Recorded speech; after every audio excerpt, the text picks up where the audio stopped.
and recording in progress. So Anne Gleig is Associate Professor of Religion and Cultural Studies at the University of Central Florida, and she is the author of American Dharma, as I'm sure many of us know. And her talk tonight, which is entitled The Dukkha of Racism, Racial Justice in American Convert Buddhism, derives from one chapter of her book, as well as her ongoing work on the subject. In fact, in my class, and many of my students are here tonight, we will read another piece by Anne called Undoing Whiteness in American Buddhist Modernism, and that's in George Yancey and Emily McCrae's Buddhism and Whiteness volume. And so really, Dr. Gleig is one of the most busy personalities in Buddhist studies right now. I was making a joke with some of my colleagues.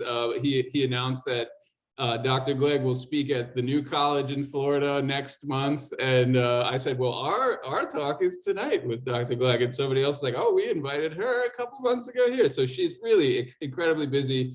As I said, writing important pieces in academic scholarship and popular media. She's working on teaching race and racism in Buddhist studies projects with Andiana McNichol, with Amy Langenberg, working on sexual violations in American convert Buddhism. Manifestos for Buddhist Studies will be a project for the American Academy of Religion. I could go on.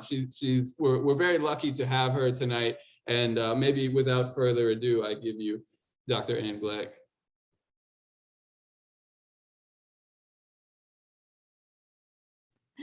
Sorry, I just got muted. Well, first of all, I want to say thanks to everyone for showing up tonight. It's really, always so nice to see a crowd turn up for your talk. And I know it's getting faster now and people are kind of getting busier. So I really appreciate everyone who's, showed up for me tonight. I wanted to start, with some acknowledgements and gratitudes. So first of all, I really wanted to thank Dr. Bill McGrath for the invitation to speak tonight. And I really wanted to thank Janine Paolucci, who is the administrator for the Religious Studies Department. And she's really taken care of all of the many details that go into hosting a talk, and has been just so lovely to kind of correspond with. Most of all, I'd like to thank the Buddhist teachers and practitioners of colour who have given me their time and trust while I, conduct field work in the area of racial justice. It's really important for me to acknowledge that my research is completely dependent upon their decades-long efforts to transform the white space of American convert lineages into beloved communities.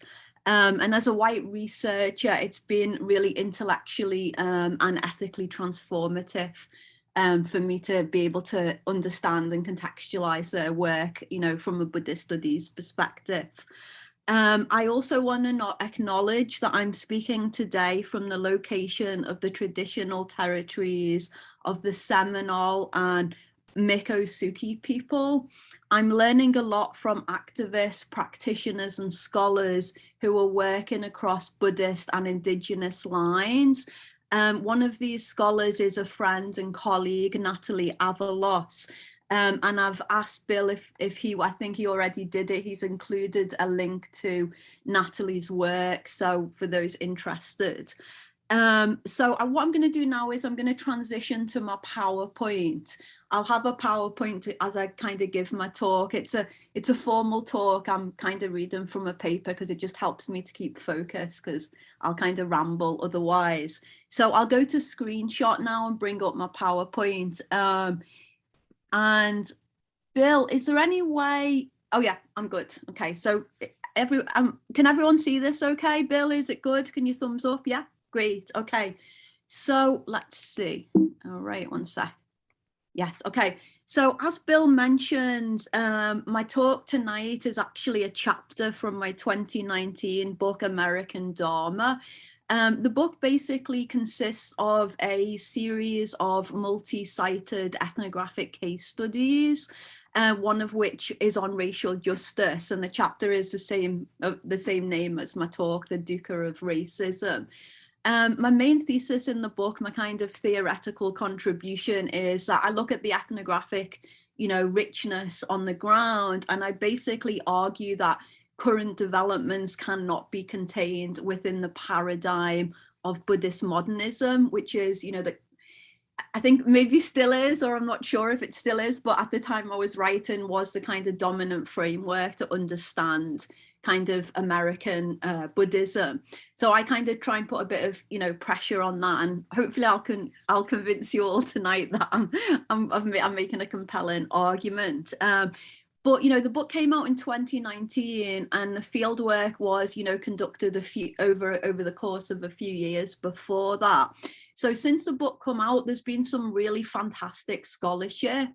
And I just really wanted to acknowledge that scholarship. I just, there's a few images of the scholarship. It's included the work of many scholars who are also friends and colleagues. We're lucky that we're a kind of, a close-knit bunch. These include people like Rima Vesely-Flad, Nalika Gadjavira, Chansing Han, Funi Su, and Adina McNichol. And hopefully you can find the links. You can see the links to their work in chat. I hope it's visible still with the PowerPoint. If not, at the end of the talk, I'll turn the PowerPoint off. But essentially, I'm just going to start a conversation tonight. But the work of these, other scholars really deepens that conversation and extends it. So, again, scholars are always working in community, and it's like, I think it's really good to kind of, like lift us up, lift everyone up together. Okay, so that said, I'm going to turn now to my talk.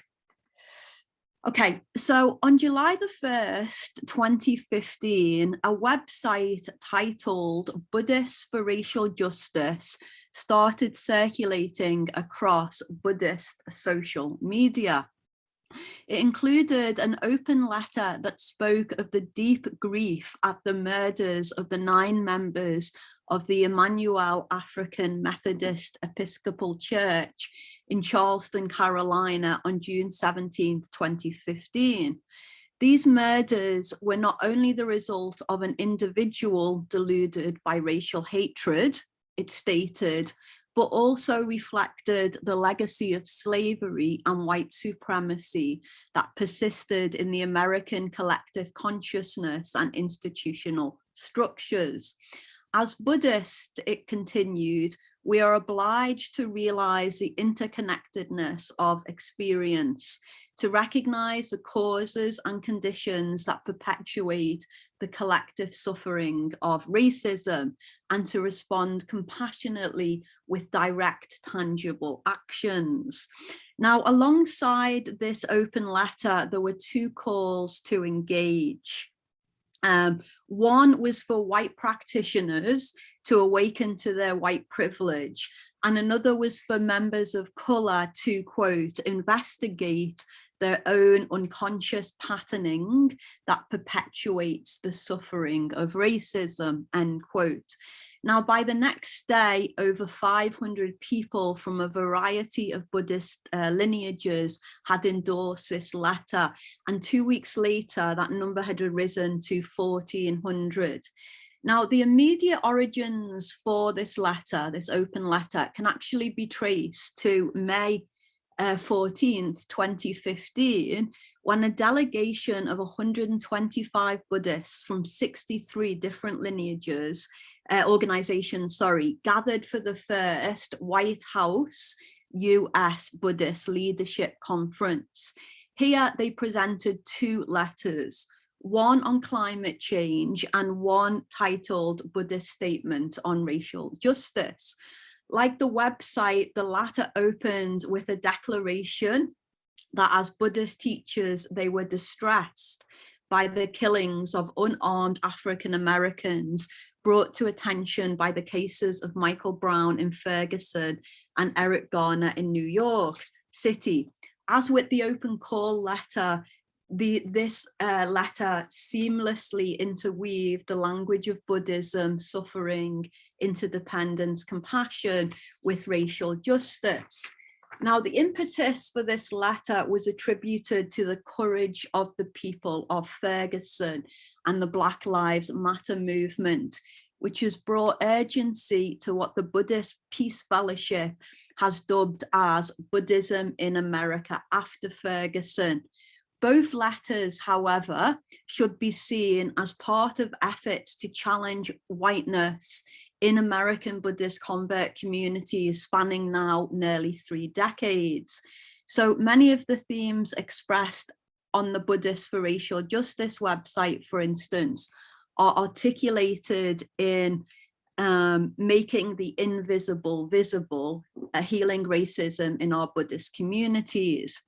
This was a booklet that was compiled by a small group of Buddhist practitioners of color and distributed to the Buddhist teachers in the West Conference at Spirit Rock Meditation Center in June 2000.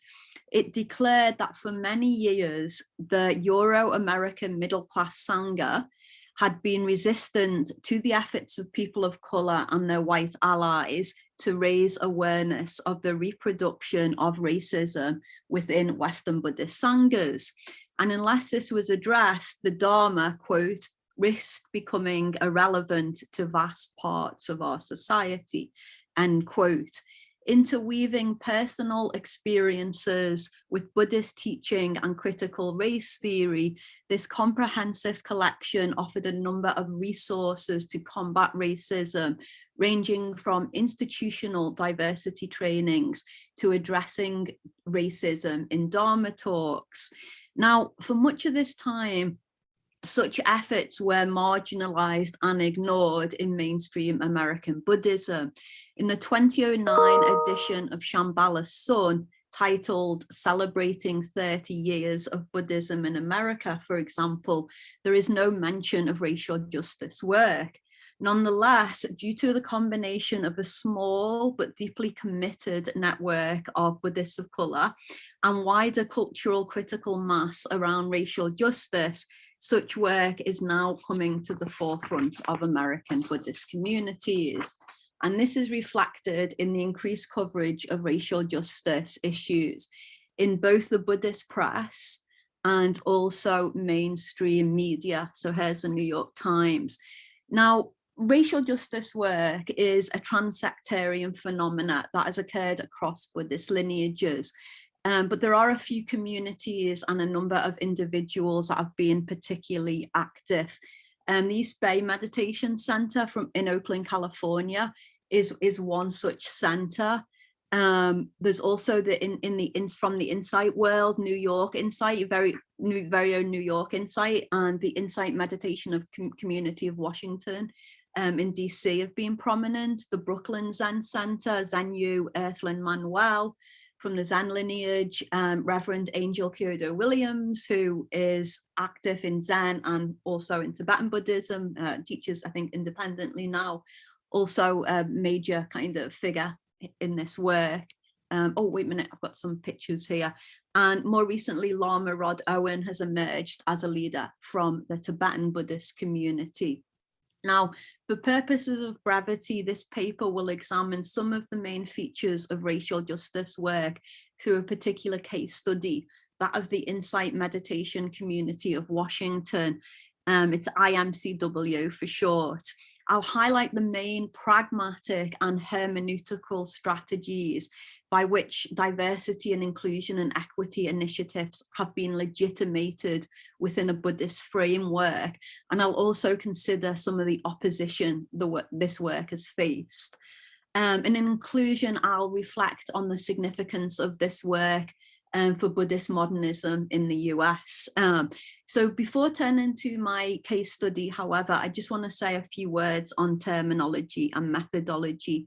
So by American convert lineages, I'm referring specifically here to what I call in my book, it's a really long kind of wordy, but I call in my book meditation-based convert lineages from the Theravada, Zen and Tibetan communities.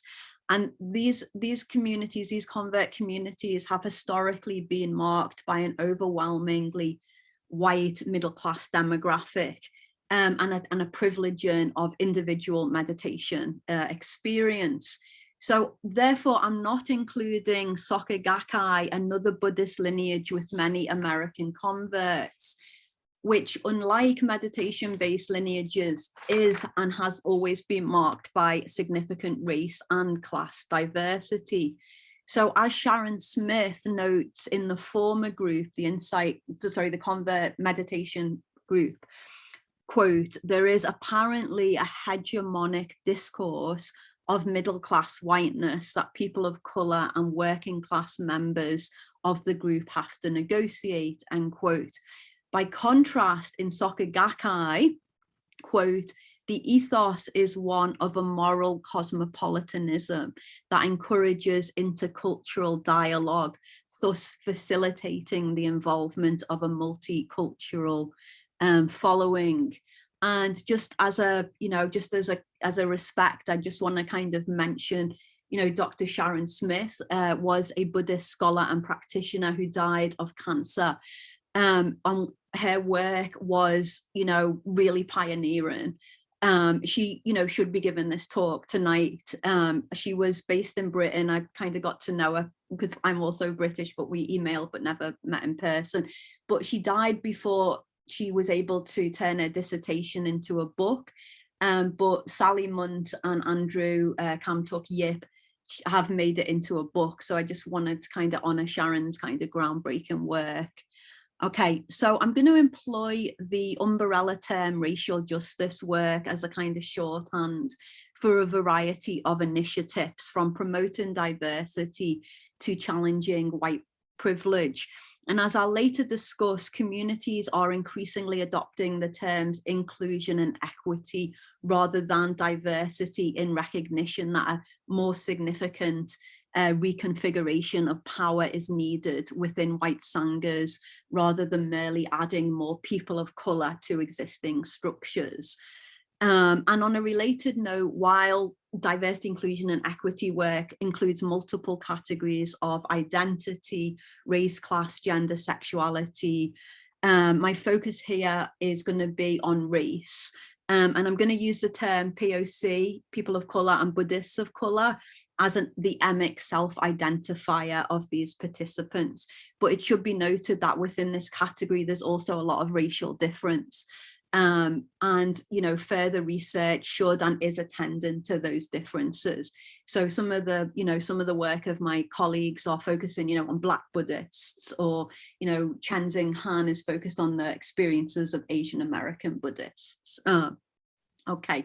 So just methodologically, the bulk of this material comes from 18 interviews with racial justice advocates with 9 members of IMCW, the case study. And interviews were typically like 60 to 90 minutes with follow-up questions. And then in addition, I utilize a lot of textual analysis of primary sources, including materials developed within particular sanghas. Okay, so I'm going to turn now to the actual case study. Okay, so the beloved community. In 2010, Travis Spencer, oh, wait a minute, jumped ahead there. In 2010, Travis Spencer, an African-American male, visited Tara Brach's popular Wednesday night class at the Insight Meditation community of Washington. Travis had been practicing meditation alone for over 2 years, but was searching for a community. He had visited Brach's class a week earlier and had had a great experience and was excited to return. When he arrived, he got a prime spot in the second row and waited for the class to begin. Brach's class is the most popular at IMCW and has a regular audience of around 300 people, and the room steadily began to fill to capacity until every seat was taken except the one next to Travis. Now, as the meditation began, Travis's thoughts started to race as he began to speculate about the significance of this empty seat. As he explained, he was visited by, quote, the ghost of racist past, who taunted him with questions such as, why am I the only person to sit next to you? Do they think you will rob them? Wanting to flee, but not wanting to disturb his fellow meditators, Travis sat through the meditation in inner turmoil. As soon as the class was over, however, he bolted straight for the door rather than stay to help pack up as he had originally planned. Now, shortly after, Travis made a blog about his experience. In The Color of the Buddha Heart, the name of his blog, he claimed that the teachings of the Buddha challenged racism and that IMCW was filled with wonderful people who were not intentionally racist. Yeah, he also continued, recognize that the dominant white culture is permeated with racial stereotypes and conditioning, and that his own experiences of racism had amplified his feeling of separation from the predominantly white practitioners in the room. So interweaving the different aspects of his experience, the cultural, spiritual, political, and emotional, Travis ended, quote, when we do not bring issues of race, racism, and prejudice into mindfulness, we give way to or deepen the trance that holds us in the fear of one another and our differences. Travis decided to send his blog to BRAC, an action that initiated a long-standing commitment to IMCW and a personal friendship with BRAC. Just a couple of weeks after his encounter with the empty seat, he attended his first day-long event with IMCW's POC Affinity Sangha, and he now teaches and practices regularly at the center, as well as serving on its board. Now, Travis's empty seat reappears in a Dharma talk given by BRAC in June 2015. In the beloved community, BRAC acknowledges that while in this particular case, there was a, quote, unusual and beautiful end to the story, end quote, in most cases, after such an experience, a person of color would not want to return to IMCW. This is understandable, she continues, because despite its good intentions, IMCW, as an overwhelmingly white organization, has too often been unaware of the white privilege and racism that it carries as part of its collective conditioning. Interweaving reflections on the ongoing impact of slavery in the US with Buddhist thought, BRAC explains that racism is a collective manifestation of an existential sense of separation that creates an illusion of an individual self that is based in fear of an, quote, unreal other. In order to wake up to the truth of our interconnectedness, she continues, we must shine a light on the dukkha of racism through utilizing the Dharma and mindfulness meditation. For BRAC, moreover, such work is at the very heart of her Buddhist practice. She said, it's become a central part of awakening. I can't be whole without including those I've excluded in my heart. Now, BRAC reported that she received more feedback about her beloved community Dharma talk than any other she'd given in over 30 years of teaching at IMCW. Much of this was positive. A number of African-American students came to thank her afterwards for, discussing racism in a Dharma talk. At that time, not common. Some, however, were not. A few members actually walked out of the Sangha while she was giving her talk, and others questioned why was she bringing up politics when they'd come to meditate.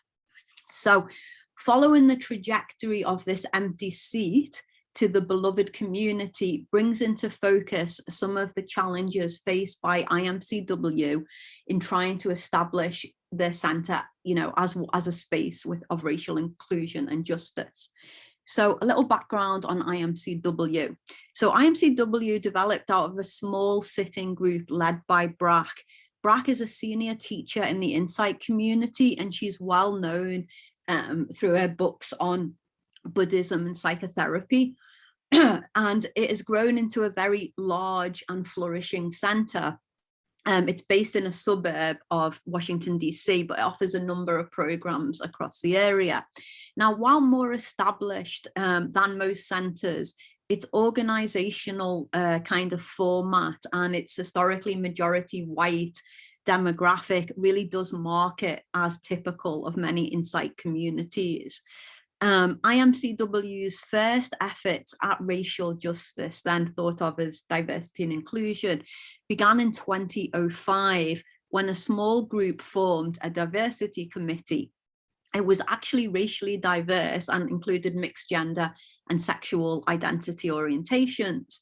However, despite the good intentions of this group, it shortly dissolved due to what participants described as a lack of experience on behalf of white members in creating a safe enough space for members of color. Out of this group, this unsuccessful group in some ways, successful in others because it led to better things, La Sarmiento, who identifies as a person of color, trans or non-binary person of color, formed two separate affinity sanghas, one for people of color and one for LGBTQI members. Now, the POC affinity sangha, that's law, meets monthly and is open to anyone who self-identifies as POC. Sarmiento reported that it had an email subscription of 292 people at the time of our ethnography. I need to actually check on that and update it. But it only tends to draw about 20 to 30 participants, of which around 85 to 90% are African American. The group follows a general format of a meditation, a Dharma talk, and mindful dialogue. Sarmiento shared that during mindful dialogue, participants often explored the impact of racism in their daily lives. Many members reported that the teachings and practices of Buddhism were of tremendous benefit to them in dealing with the racism they faced. One interviewee, for example, or one interlocutor, I like that better. One interlocutor, for example, explained that he found the practices of equanimity and metta, loving kindness meditation, particularly helpful to him. Equanimity to balance the rage he felt at being subject to a dominant cultural system that constructs certain groups of people as less than others, and metta to help heal his pain of internalizing this kind of systemic conditioning. Inspired by the POC Sangha, a couple of years later, a small group of white allies formed to investigate white privilege, which went through 2 6-month iterations before dissolving. So these two kind of, early efforts were happening.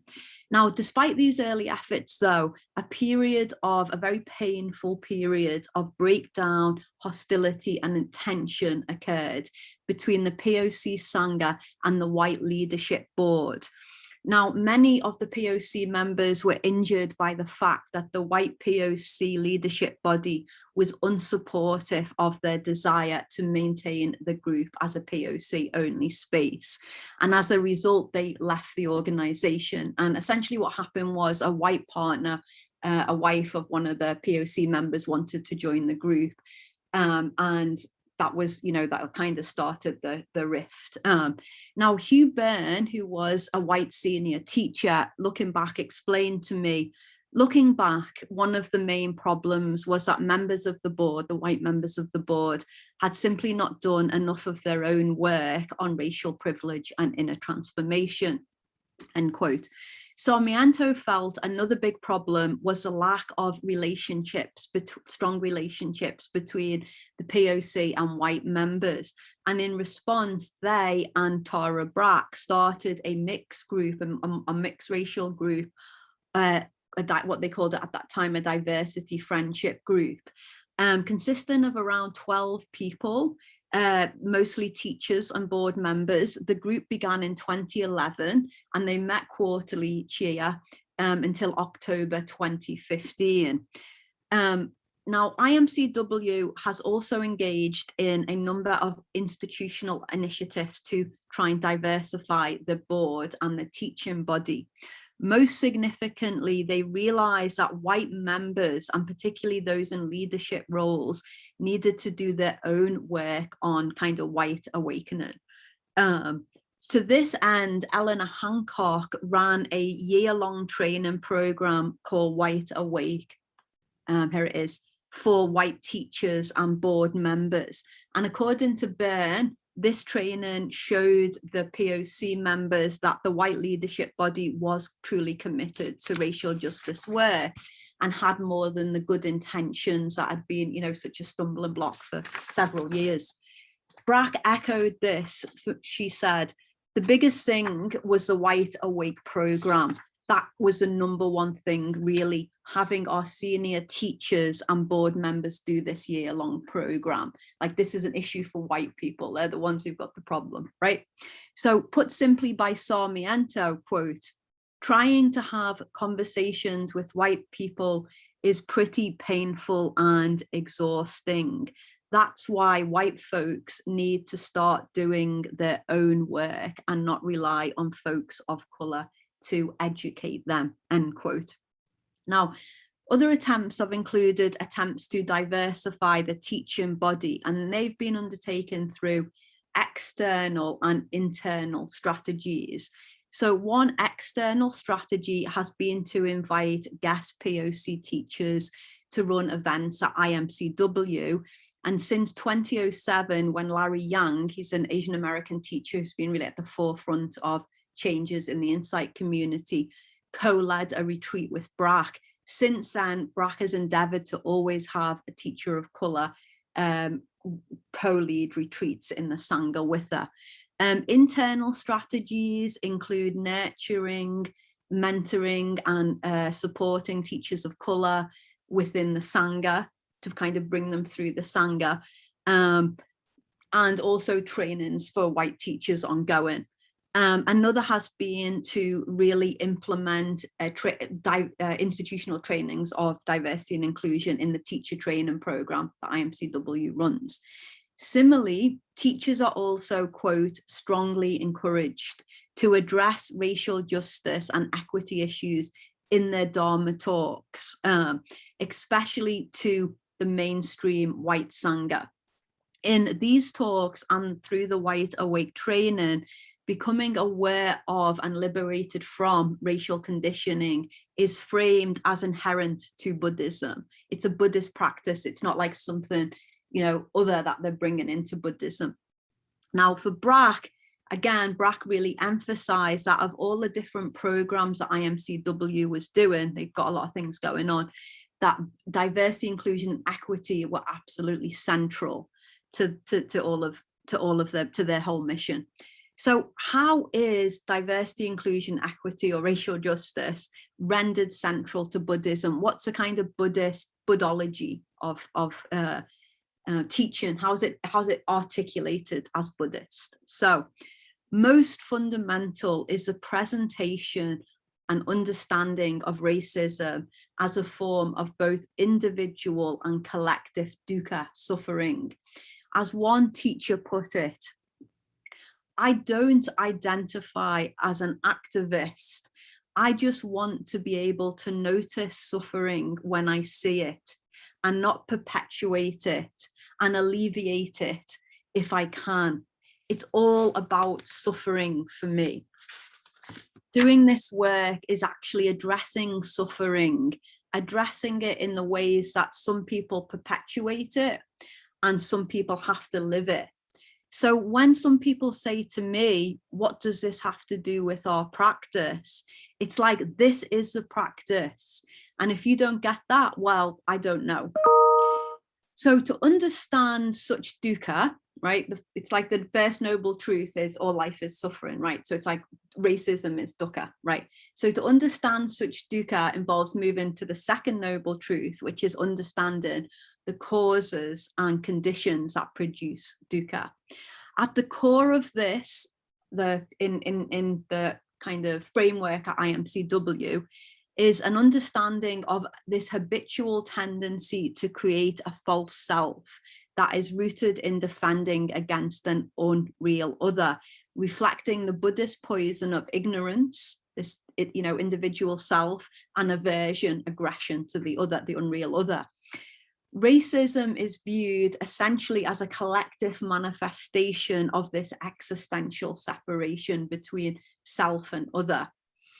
So waking up to the reality of interdependence then is the kind of way, the way beyond the suffering, right? The end of the racist suffering.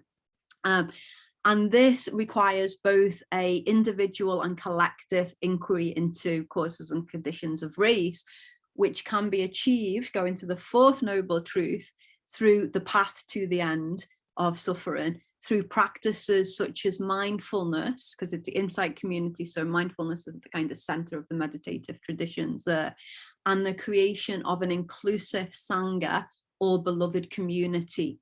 Now, an example of this is Ruth King's, Ruth King's Mindful of Race training. Ruth's also got a great book of the same name. King combines mindfulness with diversity, inclusion, and equity trainings in order to think about how to inquire into and become liberated from racial conditioning. She believes that mindfulness enables one, quote, to tolerate the discomfort of the complexity of afflictive emotions that are generated by conversations around race, kind of racial uncomfortableness, that often impede racial justice work. She believes it's only through piercing racial conditioning that practitioners can create truly inclusive sanghas. And this is essential for King, who sees community as, quote, the very soil of awakening. So you've got mindfulness and community as these tools against white individualism, essentially. So central then to Buddhist framing of racial justice work is a shift in focus from the individual to the collective, the internal to the external. One textual source of legitimation for this comes from Bhikkhu Analayo's 2004 commentary on the Satipatthana Sutta. And this is really like the central text of the Insight community. So here in his commentary, Analayo discusses the refrain on internal and external mindfulness within the sutta. And he notes that the presence of external mindfulness has often been kind of put aside in modern translations. So after considering different interpretations of external mindfulness, Analayo concludes that external mindfulness means being mindful of other people. And he discusses several ways to practice this. Now, following Analayo, Larry Yang argues that in large part due to the liberal Protestant and Western psychological influence on Buddhist modernism, on kind of modern Buddhism, the Insight community has historically really focused exclusively on mindfulness in the internal realm of the meditator, whereas diversity, equity, and inclusion is applying to the external collective realm.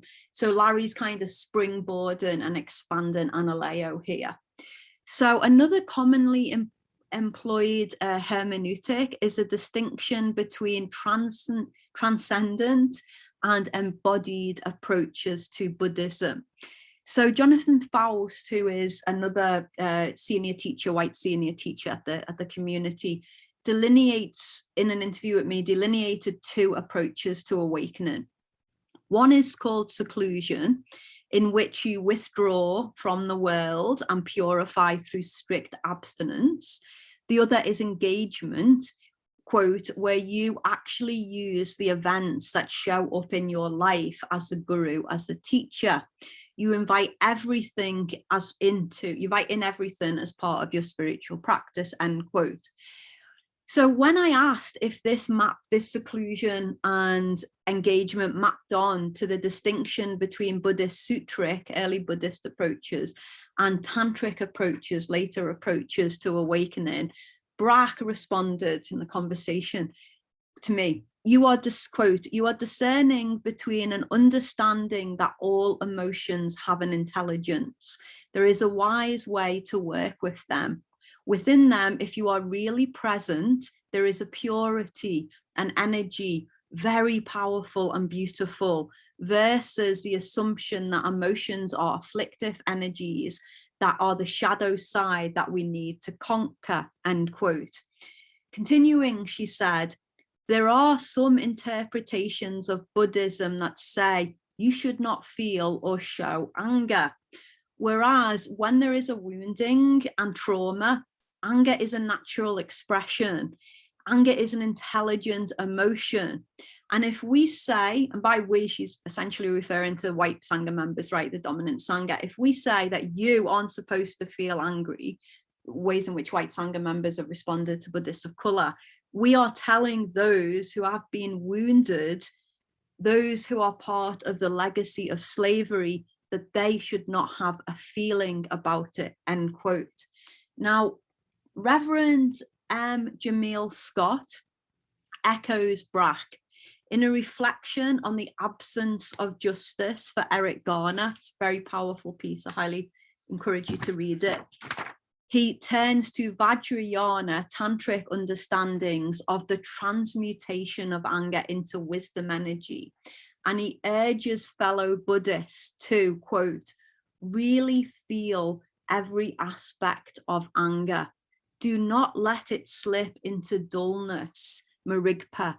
I suggest that there is a brilliance in it, a brilliance in anger that can be revolutionary for our own spirits and for the world.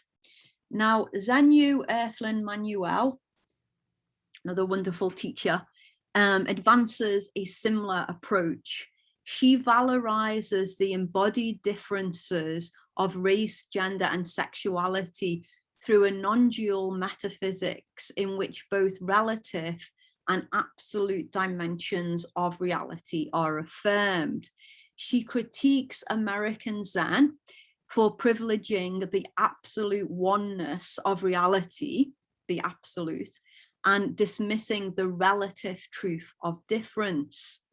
Not only is such a dismissal emotionally, socially, and politically harmful for people of color, but for Zenu, true awakening to the absolute can actually only come through embracing relative embodied difference. As she put it, quote, our identities cannot be ignored to attain spiritual transcendence. We are not capable of being unembodied selves. The challenges of race, sexuality, and gender are the very things that awakening requires. So for advocates of racial justice work, then, this work is not a supplement to Buddhism, but rather a collective expression of some of the deepest principles within the tradition itself. Moreover, some suggest that the pluralistic cultural landscape of the US presents an opportunity for Buddhism to manifest its wisdom in a historically unprecedented way socially. As Angel Reverend Kyodo states, never has Buddhism been practiced in such a widely divergent culture. Some Buddhist scholars might disagree with that, but we have the rare opportunity to actualize the Buddha Dharma in a way that truly incorporates diversity and recognizes our basic equality, end quote. So Reverend Angel Kyodo is really making a case here that racial justice work offers the kind of history of Buddhism, the tradition itself, you know, an opportunity to express itself in a really powerful social way. And that's a kind of, you know, a kind of commonplace belief or statement within engaged Buddhism, in general. So I just want to kind of locate it as part of this long engaged Buddhist lineage.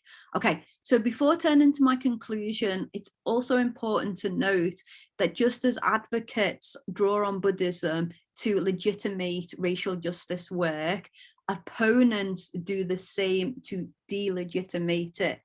So one way this occurs is through what I call an apolitical hermeneutics of Buddhism, in which racial justice work is labeled as political and therefore irrelevant to Buddhism, which is religious or spiritual and distinct from politics. So practitioners complain, for example, that they are coming to the Sangha to meditate, not for political discussion.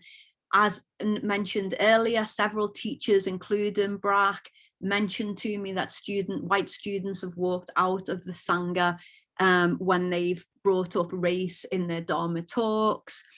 Others go further by arguing that such work is not just irrelevant to Buddhism, but actually in opposition to Buddhism.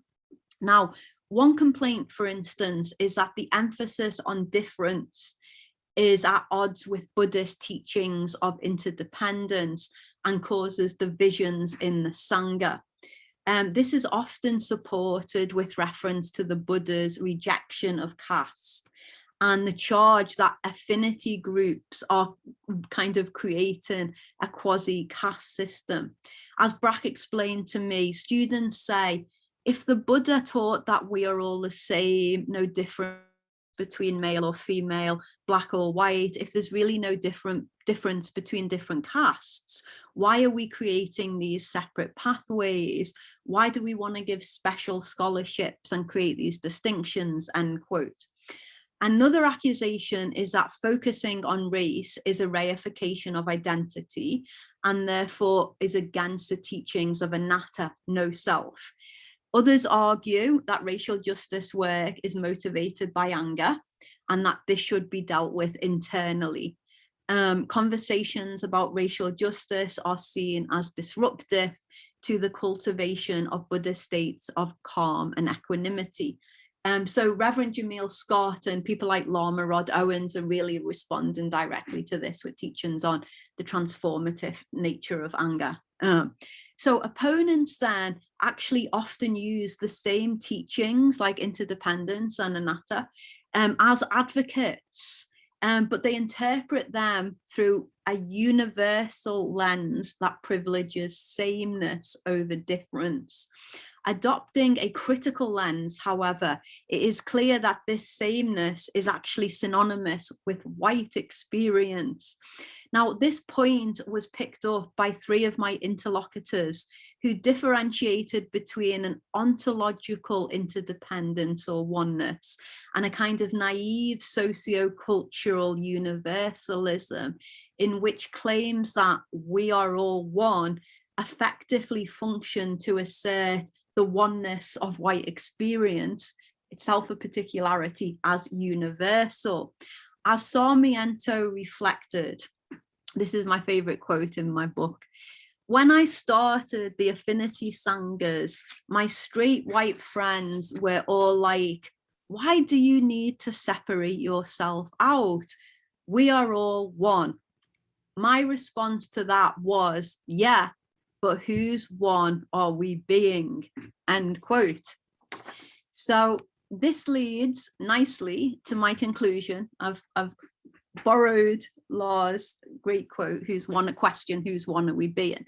So this leads nicely to my conclusion about what racial justice work signifies or suggests about Buddhist modernism in the US. So what is Buddhist modernism? Okay, so Buddhist modernism refers to an historically distinct form of Buddhism that resulted from the encounter between traditional Asian Buddhism and Western modernity in the late 19th and early 20th century under the conditions of colonialism, simultaneously demonstrating accommodation and resistance to colonialism. The forms of Buddhism that emerged from this encounter selectively privileged aspects of Buddhism that were compatible with modern Western discourses, particularly science, and discarded elements that were incompatible In his influential text on Buddhist modernism, David McMahon identifies three main influences, Western influences: Buddhist modernism, liberal Protestantism, Romanticism, and the Enlightenment lineage. He concludes that it is a new form of Buddhism co-created by Asian Buddhists and Westerners who were deeply engaged in creating a response, a Buddhist response to the problems, questions, one might also say opportunities of modernity. Now, McMahon's work, there's a lot of scholarship on Buddhist modernism, but I'm using McMahon here because it works really nicely for my work, because his work relies heavily on the textual analysis. He's not an ethnographer of North American Buddhist convert communities, my research population. And the first wave of scholarship on these communities was produced about 20 years ago. And it located them as clear expressions of Buddhist modernism. Now, in my ethnographic work that I did before this book, which kind of started me thinking about this thesis, with communities like the East Bay Meditation Center, and also Buddhist Geeks, a kind of tech community, a millennial tech community, I started to discover that they actually were displaying characteristics more associated with postmodern and post-colonial than the modern. So I came to a similar conclusion here, seeing racial justice initiatives essentially as applying pressure to a number of core modernist principles. And so I'm going to speak just a little bit individually on each one. I'm going to try and make an argument that there's a kind of movement from the left-hand side to the right-hand side as they appear to me. See if you are convinced or not. Okay, so racial justice work replaces a modernist narrative of universalism with a postmodern one of cultural particularity. It argues that the universal truth of the Dharma must be rendered accessible through attention to particularity, cultural difference. One interesting pedagogical development here is at the Insight Meditation Society. They've produced guidelines on how white teachers can more skillfully present Buddhist teachings on topics such as no self and anger that have been reported as harmful to Buddhists of color. It should be noted, however, that this is not so much a question of bringing more cultural sensitivity to a universal cultural free teaching, but rather recognizing that the teachings have always been presented through a cultural lens. So the insight community, the white insight community, is cultural. Whiteness often imagines itself as above culture. So again, we want to trace different cultural movements, not think that only POC Buddhists are bringing culture to Buddhism. So rather than reproducing then a false universalism, advocates aim to render the historic and socio-cultural particularity of American Buddhism, modernism visible, and embrace multicultural particularities. Two, such a move undermines the common modernist distinction between essential and cultural Buddhism, which in turn has often been mapped onto the distinction between Euro-American convert and Asian American heritage communities. Wacko Shannon Hickey, for instance, has documented how in both practice and academic communities, the two Buddhism discourse has functioned to reproduce white privilege by deeming American iterations as essential and authentic and dismissing Asian American heritage Buddhism as, quote, cultural baggage. However, as Natalie Cooley points out, Euro-American convert Buddhism is as culturally embedded as any form of Asian Buddhism. In response to Helen Tworkoff's claim that convert white Americans were developing an essential Buddhism, Cooley replies, quote, "For Tworkoff, a truly American Buddhism is free of culture, as are real Americans. Asian Americans, by contrast, are cultural. But do we really believe that Euro-American whites are culture free? Or is it that white American culture is simply transparent to those on the inside?"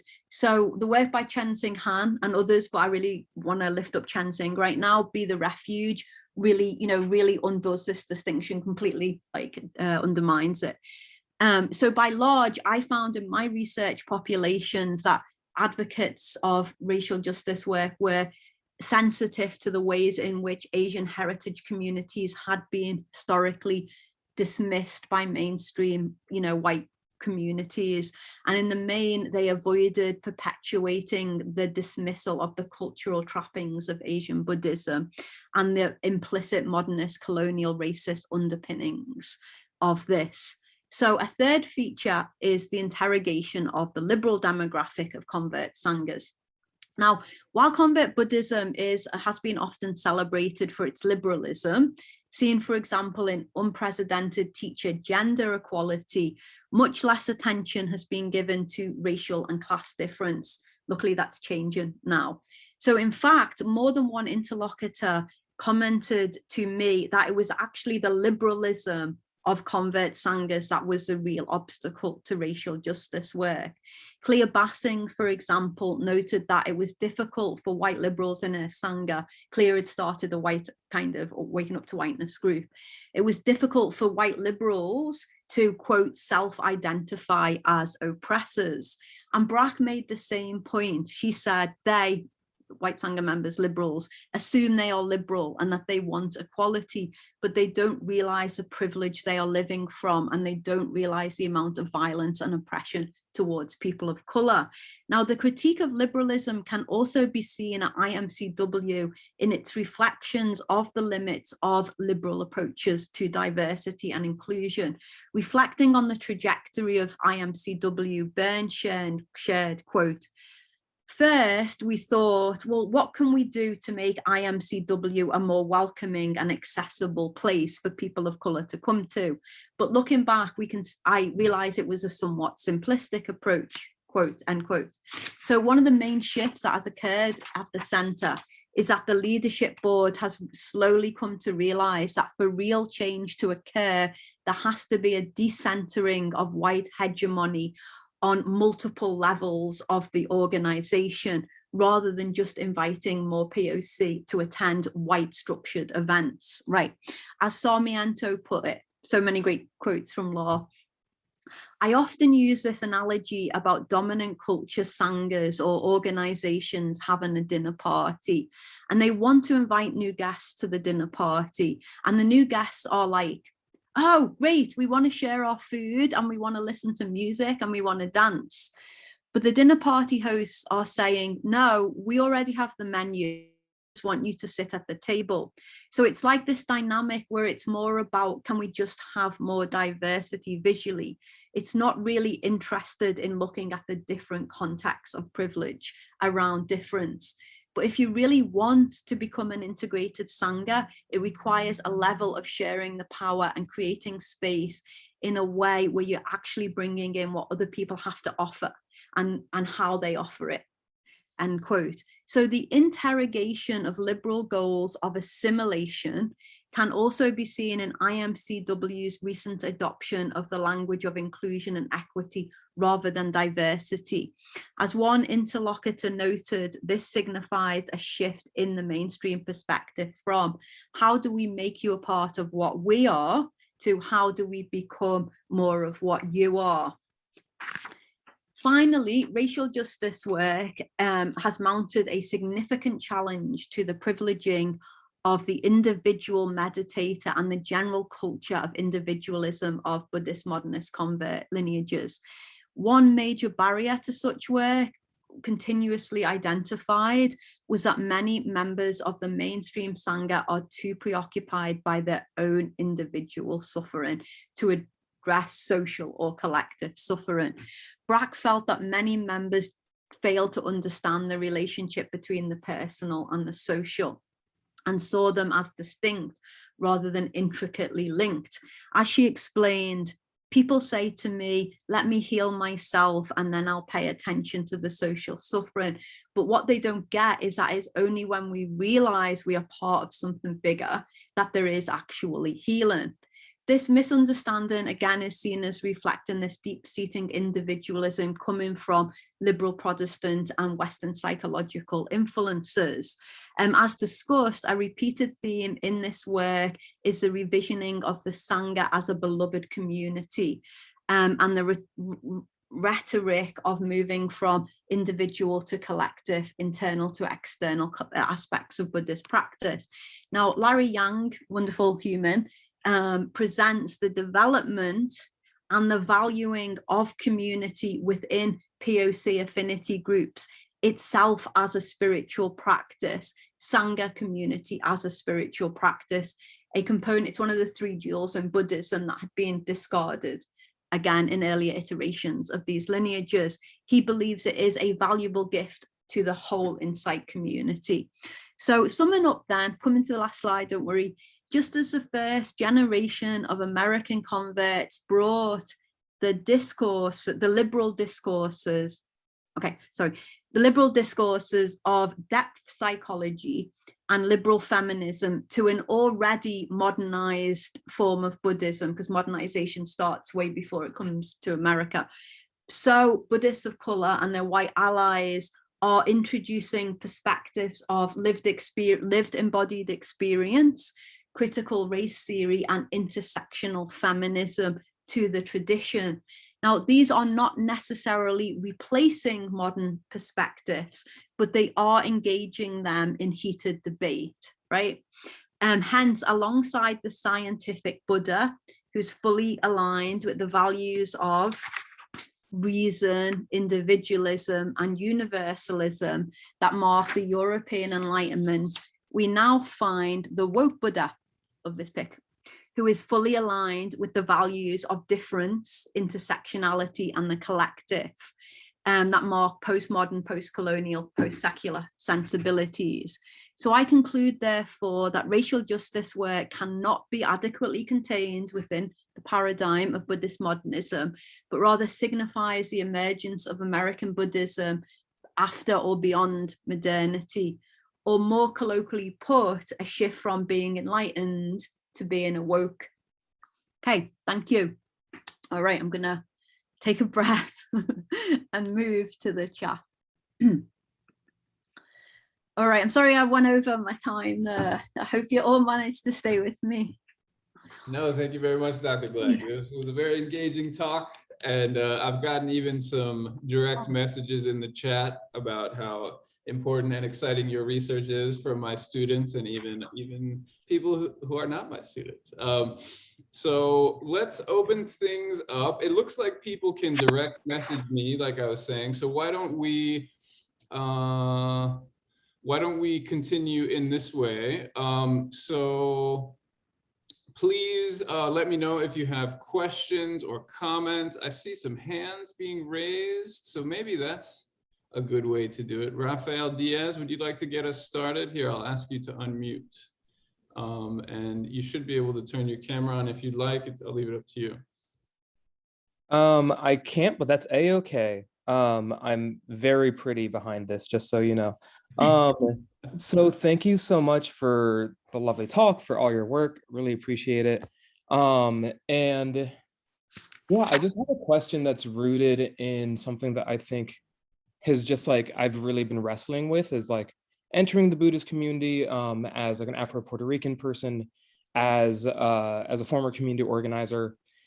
It's essentially that, like, you know, it seems like that there's this common understanding here and throughout a lot of like progressive Buddhism that racism has like institutional and structural roots that go all throughout society. But, you know, in my experience, the way that people talks about it almost never leaves this realm of like personal and like internal looking institutional level, you know, like within Buddhist centers, organizations and stuff. And, you know, very rarely do people ever talk about like the inextricability of racism from capitalism, which like is important for me to like, you know, teach people to like why racism exists and what it's connected to, right? The material connections to it. And I don't know, it just like strikes me with this sort of like sense of unease as I keep like participating in Buddhist formations. And my question is like, do you sense a resistance to like class analysis, considering patterns of ownership, or socialism within the community, even progressive community? And are there examples of efforts of sanghas and Buddhist organizations like working on campaigns to like impact housing, healthcare, prison abolition, the material sort of external facing work? Thank you so much. Great. Well, Raphael, you are still, we're friends on Twitter, aren't we? So I'm so happy to see you here tonight, and you are your photograph is beautiful. So I just wanted to reflect that. So it's a great question. I'm gonna, think carefully how I answer.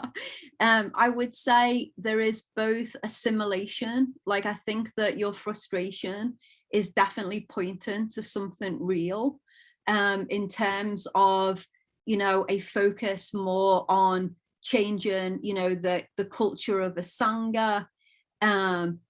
So I think that is definitely real, like you're seeing something that exists, no doubt. But I would also say there are definitely resistances to that work, and especially work in the line of race and class, race and economics. I think the Buddhist Peace Fellowship, is really a place to go amongst progressive, Buddhist organizations in terms of really working an intersectional angle.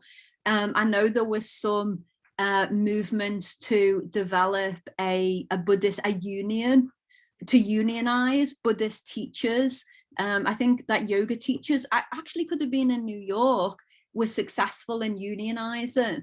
And so I know that there was a kind of parallel discussion starting to happen in Buddhist communities. I'm not sure how far it's gotten.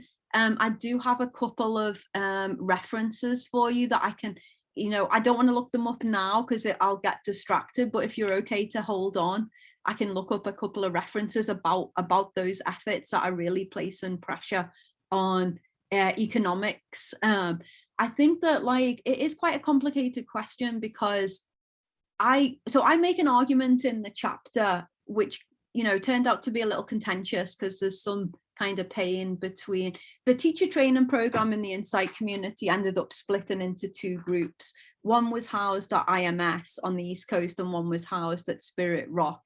And I basically make an argument that the IMS program leans more to a Buddhist modernist kind of culture, and the one at Spirit Rock leans more to a kind of like postmodern, post-colonial, radical kind of structure. It was a general argument because there's obviously within the training programs, there's, different orientations. But essentially I was making this argument, yet there are like more radical strands within its diversity work. But, also like there are several teachers of color who are working simultaneously, on radical community programs, but are also teaching in, forms of practice that you would likely maybe associate more with like a neoliberal model. Like I think Jack and Tara's mindfulness, they're doing a mindfulness training program. Many teachers of color are involved in that program, which is fantastic. But other teachers have said to me, because I'm doing this ongoing research with Dr. Nalika Gadjavira on transforming race in, the Insight community kind of continuation. And we've heard some in our interviews, we've heard some of those, like either some frustrations or some questioning of like the persistency of the neoliberal model, of the economics of capitalism still, which are so tied up within American Buddhism. So essentially, yeah, I think both are happening, and your frustrations are, valid. But hopefully with the references I can send you, it might give you a little bit more kind of to follow through. Is that okay for now? Did I lose you? No, you're still there. I see you. Okay, I think that I'm hoping that was okay for Raphael. Oh yeah, he can't unmute. Yeah, so Raphael, I'm just seeing. Yeah, that was great. Oh, great. Yeah, Thank you so much. I'll get you on Twitter. Much appreciated. Beautiful. Thanks for the question. Okay, thank you very much, Raphael. And I don't have any direct messages, I don't think. Does anybody else have a question? Oh, so we've got Karsten Struhl. Please, here, I will ask you to unmute. Does that work? Whoa.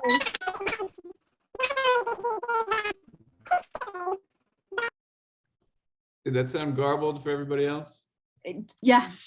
Okay. Carson, could you maybe write your question perhaps in the chat box? We're having a bit of trouble with the translation of the tech. There seems to be an audio problem, yeah. It kind of reminds me of that cat video that went viral during COVID. I'm not a cat. I'm not a cat. Like, a small joy in the horror of COVID. Oh, I'm not a cat. I do know that one. Yeah. Yeah, I remember.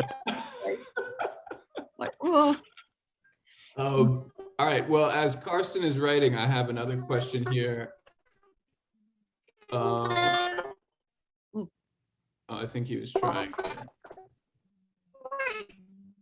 I think we're just gonna have to mute that one.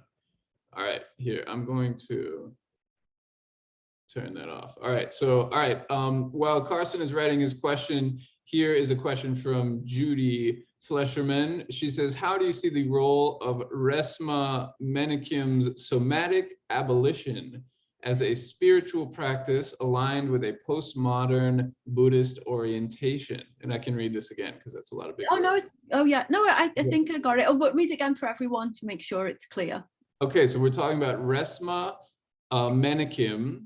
Resmaa Menakem's somatic abolition as a spiritual practice aligned with postmodern Buddhist orientation, because directly practicing external mindfulness, for instance, in the particular context, is so key. So it's a reference to your discussion of the Satipatthana Sutra, I believe, but yeah, I'm not familiar with Resmaa Menakem's somatic abolition. Is that familiar to you? Yeah, it is. I don't know if you've got the chance to maybe Google his book and share it for everyone. I think that could be really cool. So Judy, I don't think we've met, but I recognize your name. So I just kind of want to say hi. I know that you're involved in this work and really appreciate you coming tonight. So I think that it seems like a great resource. And I'm kind of new to Resmaa's work. I think I heard his podcast on the Krista Being, that On Being, is it Krista Tippett? And was really, excited by it. And then really Natalie Avalos, my friend and colleague who's working on, relationships between Indigenous activism and Buddhism, she actually kind of really introduced me more to his work and understanding more the significance and importance. And actually in a Buddhist talk I gave, can't remember when it was, maybe about 6 months ago or 9 months ago, all time is a blur, someone asked me the question, like, how come there is this, reproduction of whiteness? Like, why is whiteness so hard to kind of like decenter? And we got kind of into a conversation about like the way, the way the body kind of, the somatics of whiteness through Natalie. Actually, Natalie was in the group and we basically started a cool chat in the Q&A. And then I noticed that Resmaa, I think, did a series of conversations with Reverend Angel Kyodo Williams, which I found really powerful. And I've just kind of noticed, it seems, within racial justice work and the overlap of, Buddhist racial justice work, especially Black Buddhists, that they're really bringing in, Resmaa's work more. And on like, when you see the like racial justice like resource lists on Buddhist centers, I'm noticing his name reappear. So I haven't done the work myself, and I'm always hesitant to really, I like to talk from like a more like immersed perspective, but I think it's a really exciting avenue. And I do expect to see more of it, because another thing that we're seeing in the Buddhist culture is there is a turn to somatics and trauma. There is like trauma works become, as I'm sure super popular, like Peter Levine's work and trauma. And so I think that the Insight community is already oriented to thinking about trauma work and mindfulness trauma. I think Willoughby Britton and is it David Trahan, I think his name is, been doing work on trauma and mindfulness. So to me, bringing in like the collective trauma that Resmaa brings in, the somatic part, is just like, it just seems so important. And I think it will, you know, really, you know, take off more. I'm kind of anticipating that. So I hope that was okay as a, you know, as a general response. Thanks so much for bringing Resmaa's work to the space. Yeah, thanks, Bill. It's in the, if you do, Bill, if you type in Resmaa and Reverend Angel Kyodo Williams, that also may bring up an interesting link for the audience. Okay, I'll look into that in just one Sorry, moment. I'm really putting you to work, Bill. No, I'm happy to help. And actually, I think as you were speaking, I see Reverend Alex Kakuyo. Actually, no, it's, you were thinking of Angel Kyodo, right? Okay, so yeah, Alex is another fantastic engaged Buddhist right now. Really, right, you mentioned him, and he's here in the chat. I saw him. Yeah, another Twitter friend. Okay, yeah, we're all here. Very exciting. So, so Karsten Struhl, who was trying to speak a moment ago, but we were having technical issues. He wrote how. So it's reconciling Buddhist philosophical views. So how do those of you who have interviewed understand the relationship between confronting the historical reality of racism and classical Buddhism, which is often taken as having its goal to transcend the historical for nirvana? Right. So okay. Karsten is portraying Buddhism as transcending the historical for nirvana, and he wrote, in other words, putting at least equal emphasis on the relative. Does that make sense? Yeah, that makes sense. So I think one useful way to think about this question is essentially, what is the relationship between engaged Buddhism and say the classical tradition, right? Classical tradition. So I'm going to just tell you how scholars have approached this question. And I've actually got I think it's a piece out, it's called Engaged Buddhism, Oxford University.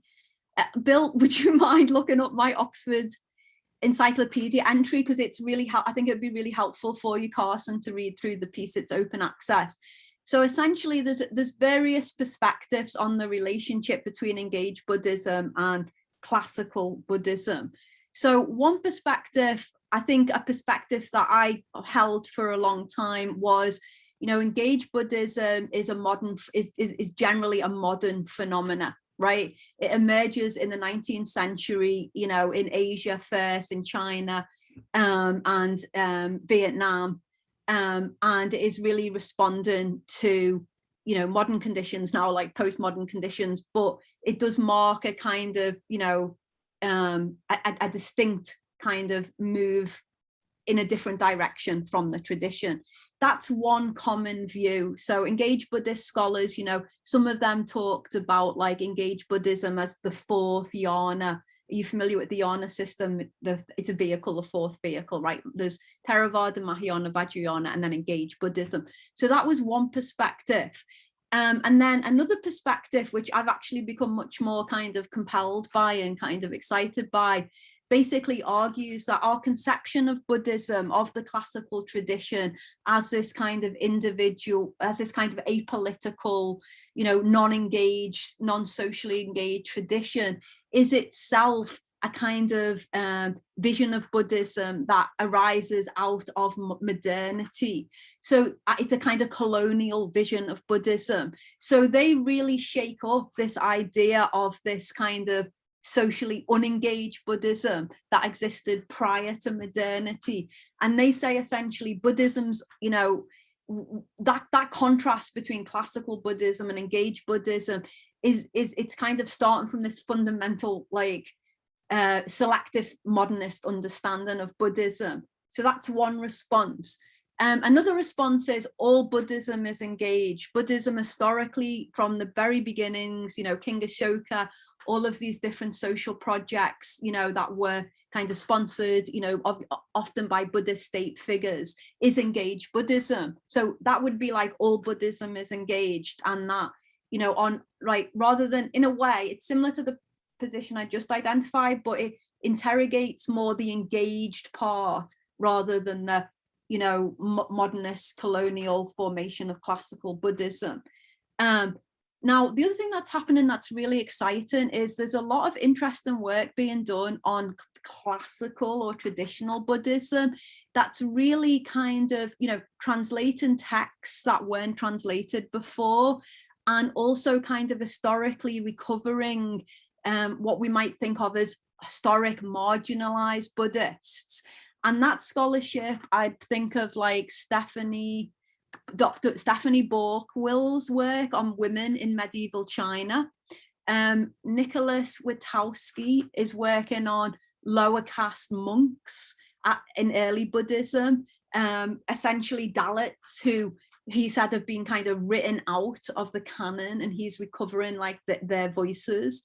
That work to me is tremendously exciting because it's really messing with this binary of the modern and the traditional, the engaged and the unengaged. And it's really asking us to see that there's always been multiple Buddhisms, progressive Buddhisms, conservative Buddhisms, more like socially engaged, more scholastic. But I think it's just really bringing us a much more complex view of the tradition. And if you shoot me an email, by the way, I can also send you some further references to some of those positions that will unpack them more for you. So thanks so much for the question. All right. Bill, did you have anything to add? You're a Buddhist scholar here, but you might want to. I'm happy to have another voice in the space. Well, actually, I have some questions for you. It is getting late, so I don't want to keep everybody awake. But maybe I can ask sort of a very brief, quick one. Yeah. Would you mind reflecting on the Teaching Race and Racism in Buddhist Studies project? I gave a link in the chat to that earlier, but it was with many other links. And I really do want to highlight this as a resource here. There are great interviews with great scholars. I also want to say that you are a great interviewer. You're able to really generously dig into those interviews and find value where maybe I would not have found it. So I would just love to hear if you have any reflections on that experience. Well, again, I really appreciate the question because it gives me a chance to lift up Adina McNichol, who's a colleague. Adina's at Vanderbilt University. So essentially what happened was there was a scholar strike in solidarity for Black Lives Matter movement. I don't know if some of you probably remember it. And for the scholar strike, Adina on Twitter, everyone, you need to join Twitter. That's where we live as academics, right? Adina posted a link of resources on Buddhism and racial justice, and she tagged me in it and said, will you contribute? So I contributed. I think Levi McLaughlin, another friend, contributed.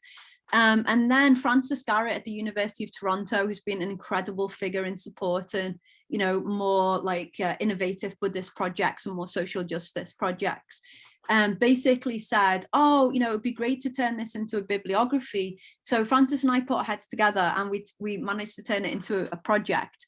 And Adina kind of was the engine behind it. Adina did, my name's on the project and I obviously did my fair bit, but Adina was like a huge driving force. There's 3 parts to the project. And also we had some great grad students. Molly was one working with us, just to give a shout out to them. But there's 3 parts to it. So it went like wildly ambitious from a bibliography. So we have a database of primary and secondary sources on Buddhism and race across different historical periods and geographical regions. So Carsten, that'll be really good for you because it really asks us to think larger, all of us, not just you, but all of us, about race and Buddhism. I think did I say there were 300 and adding resources, primary and secondary. And then we had a list of syllabi of colleagues who are teaching, race, colonialism, Orientalism. We see them as all interlocking systems in different classes, in the intro to Buddhism class, in engaged Buddhist class, in Buddhist philosophy classes. Many of us, I only teach one class on Buddhism. So, in how do we bring Buddhism and race into other classes? Those of us who are working much more generally. And then as well as the syllabi, and this is a shout out to Scott Mitchell. Scott Mitchell was like, he'd done a great syllabus on critical race theory and Buddhism. And he was like, would you like me to explain what worked and what didn't work? And then we were like, oh yeah, let's do this whole series of recorded conversations. So it's essentially me, Adina, and whoever we could manage to talk to us, kind of talking through how we put things in the syllabus and the challenges, you know, that came up for our students. So we're really excited to be able to offer it, and we want to really thank the University of Toronto for the opportunity. And again, really shout out to Adina for the engine of that project. Great. Carsten, I'm just going to ask you to email me because I think I'll lose your email if that's okay, but much appreciated. Great. So did Alex have a question? I just want to make sure if he needed to, you know, if he had one before we say good night. Let me make it so people can unmute themselves again. Alex, would you like to engage with anything we talked about tonight? No questions. I did want to just let Anne know that this was really fantastic. So thanks to the scholar, thanks to everyone who helped organize this and put it together. This is not work that's really being done in our Sanghas currently. So to see people taking the lead on it and really having such scholarship put into it, such energy is truly fantastic. So no question, but I do want to say thank you so much. Well, Alex, it's really lovely to hear your voice. It's always funny when you know someone on Twitter and then you hear them and it's like, oh, you didn't sound like how I imagined, or you sounded exactly like I imagined. And I also want to thank you because I remember you did a great piece on the Black Buddhist Conference in at Spirit Rock, where you were reflecting on like how from a Zen perspective, you know, you think about the Buddha in many things. So why not think about the Buddha in Black women? And I really love that piece. So, you know, kind of, you know, just right back at you, and, you know, thanks for all the work that you're doing. Yeah, absolutely. Okay, well, I suppose we should bring things to a close. And like Professor Gleig said, there's a lot of excitement on Twitter. I'm more of a watcher than a contributor, but I encourage you all to come watch with me. Unless there are any last questions or comments, why don't we call it a night? Thank you all for staying until the very end. And of course, let's all thank Dr. Gleig one more time for her wonderful presentation and for sharing all of her years of research with us. Oh, it's lovely to be with everyone. Really appreciate it. Thanks for staying to the end if people drop off.